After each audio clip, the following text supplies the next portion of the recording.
Samantha Page turned to view her reflection one last time in the department store window as she rushed out onto the busy street with the bustling city crowd. As she admired herself in the full glare of the morning sun, flicking her hair up with one hand in a swift action from side to side, styling it the way she liked it, she tried to block out the nasty comments from people walking by who felt she was obstructing their path. She was caught up by her imposing mirror image in almost blinding brightness, sending her mind into doubtful thoughts. She looked okay, but would it make any difference this time? "You are so fucking stupid and have no friends, you loser." The words echoed in her head and hurt every bit as much as they had the first time she'd heard them. She'd endured a lot at the hands of her foster parents, but her time with them had helped her master the art of concealing any evidence of the hard knocks that life had inflicted on her.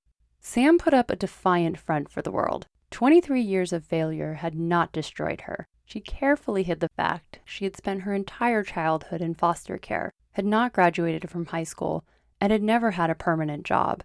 Unfortunately, her situation hadn't got any easier as the years had passed. Surviving on leftover food from the local women's refuge where she volunteered had been harrowing, and hunger left her with no choice but to endure. Maybe this time would be different.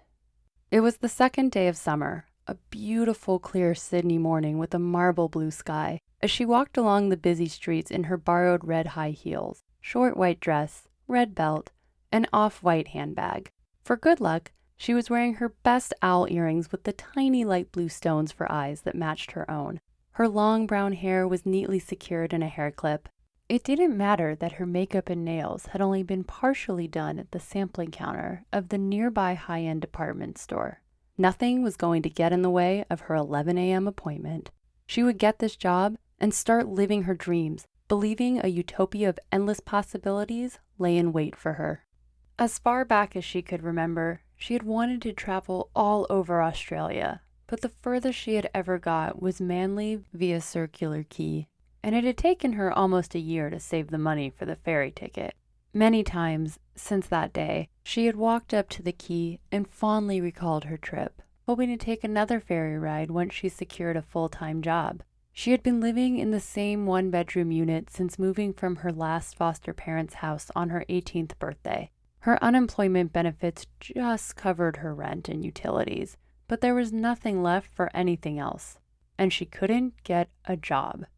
Preparing for interviews had always been her downfall. It wasn't that she couldn't read, but the words were all jumbled around and hard for her to decipher. Doctors and specialists asked too many questions and didn't give any helpful answers. She picked up the pace and was in front of the building with 30 minutes to spare. Feeling confident, she entered the utilitarian structure and gracefully stepped onto the travelator. A cheeky gust of wind came out of nowhere and prompted her to hold her skirt down. At the top, she disembarked the travelator with a charming skip and a hop and headed to the front desk of the lobby in high spirits. "Good morning. Can I help you?" asked the concierge. "Yes, please. I'm here for my 11 a.m. interview with Brown Department Stores. I'm a little early," replied Sam. "I'm sorry, but they're not accepting any further applications." "No, you must be mistaken. My name is Samantha Page. I have an 11 a.m. appointment. Please check." "You're here for the window dressing position?" "Yes, that's it." "Yep. People have been waiting since 6 this morning, and they are not accepting any more applicants. Sorry.